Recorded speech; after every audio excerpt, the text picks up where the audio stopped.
Sebastian Kane pushed open the door of the small neighborhood bakery, his 2-year-old daughter Maya asleep against his shoulder. At 37, he ran a private equity firm worth billions. But tonight, Christmas Eve, he just wanted fresh bread for tomorrow's breakfast. His housekeeper had the week off, and Sebastian was discovering that single fatherhood required skills no MBA had taught him. The bakery was warm and fragrant, decorated with twinkling lights and garland. A woman stood behind the counter arranging pastries, and Sebastian was about to approach when he noticed a small boy standing barefoot in front of the display case, his face pressed against the glass.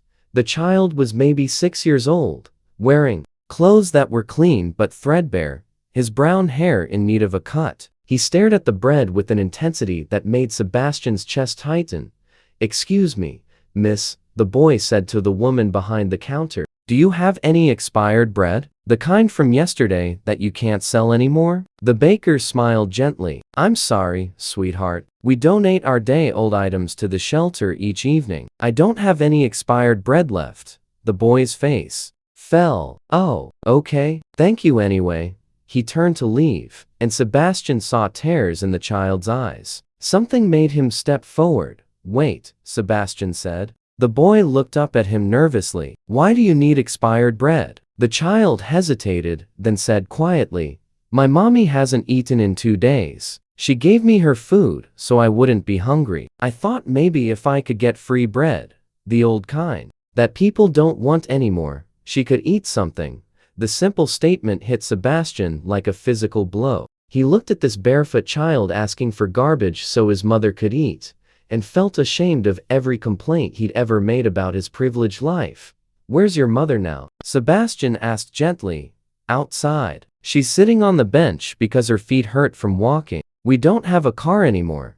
The boy looked at Sebastian with surprising directness. "She doesn't know I came in here. She'd be mad because she says we don't beg." "But this isn't begging, right? I'm just asking for bread people can't sell anyway." Sebastian knelt down to the boy's level, careful not to wake Maya. "What's your name?" "Oliver." "My sister's name is Lily. She's 3. She's outside with mommy too." "Oliver, I'm Sebastian, and I think your mother is very lucky to have such a brave son." He stood and turned to the baker. "I'd like to buy everything in the display case." The baker blinked. "Everything? Everything? All the bread, all the pastries, all the prepared items. And please pack them separately. One package for Oliver and his family, and the rest can go to the shelter as planned." "Sir, that's going to be very expensive." "That's fine. Please also include a gift card for the bakery, a substantial one." Sebastian looked at Oliver. "Will you take me to your mother?" Oliver nodded, his eyes wide with disbelief.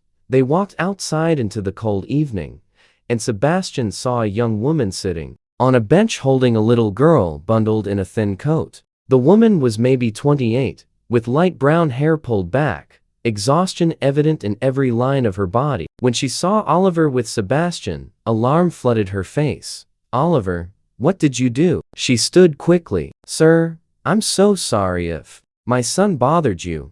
"He didn't bother me. He asked for expired bread so you could eat." Sebastian watched her face flush with humiliation. "I'm Sebastian Kane. This is my daughter Maya, and I'd very much like to help your family if you'll let me. We don't need charity," the woman said, her voice tight with pride even as she swayed slightly from hunger. "Mommy, the nice man bought us food," Oliver said. "Real food, not expired stuff. Please don't be mad." The little girl Lily looked at Sebastian with huge eyes. "I'm hungry, Mommy." The woman's face crumpled. "I know, baby. I know." Sebastian made a decision. "There's a diner across the street. Please, let me buy you dinner. A proper meal for you and your children."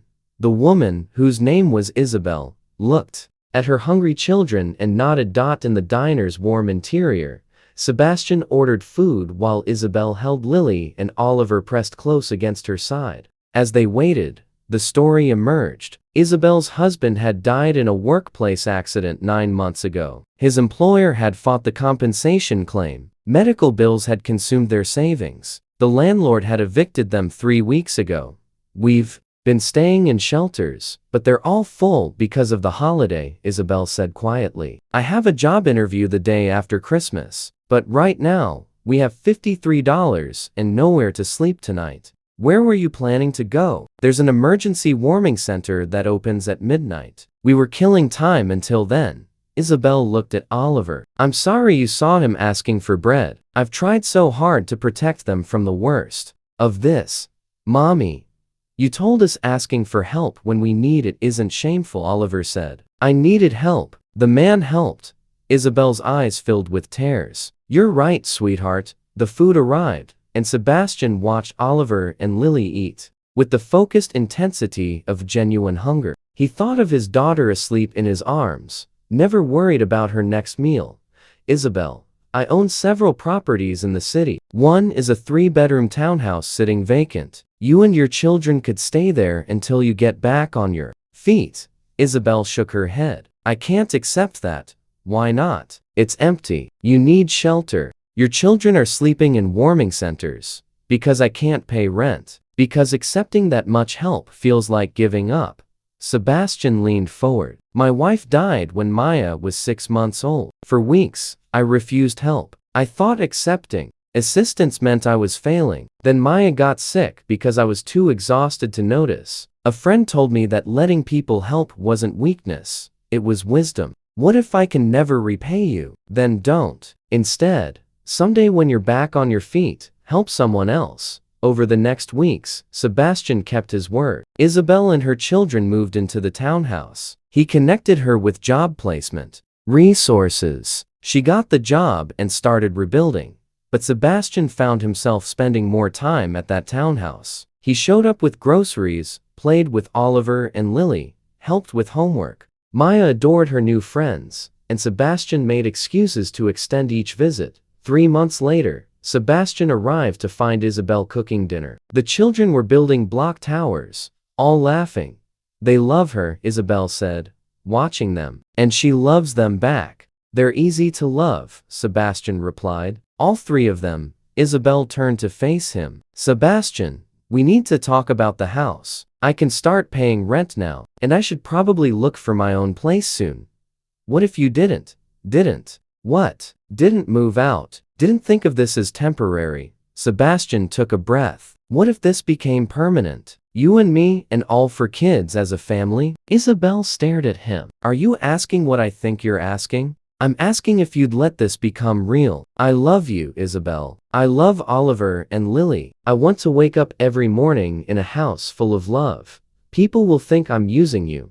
People who matter will see the truth. That we're 2 people who've both lost spouses, both struggled, both found unexpected love. Sebastian took her hand. Oliver asked for expired bread, and I found a family didn't know I was missing.